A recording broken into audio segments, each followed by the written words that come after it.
kumpiyansa si Pangulong Ferdinand R. Marcos Jr. na malaki ang maitutulong ng 20 pesos rice program ng administrasyon sa ating mga kababayan. Sa isa niyang talumpati kahapon sa Cebu, ipinaliwanag ng presidente kung bakit sa Cebu ito unang inilunsad. Aniya, handa kasi ito para sa probinsya at may sapat silang sistema para sa implementasyon. Pagtitiyak ng presidente, patuloy ang kanilang mga ginagawa o gagawing inisyatibo para sa mas maginhawang buhay ng mga Pilipino, hindi lamang sa Cebu, kundi maging sa buong bansa. Aling probinsya ang nakapaglunsad na ng 20 pesos per kilo ng May 1? Cebu lang. Bakit? Dahil Cebu ready na. Matagal nang may sistema, matagal nang may ID.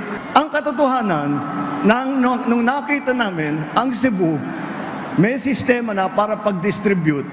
Pati yung kanilang mga apps na ginagamit, ginaya po namin. Hiningi namin kay Gob Buen, nagmagandang loob naman si Gob Buen na binigay sa amin. Siyempre, iba yung probinsya, iba yung national, pero onting pagbabago lang. At yun na ang gagamitin natin na app para sa pag-distribute ng 20 pesos per kilo na bigas.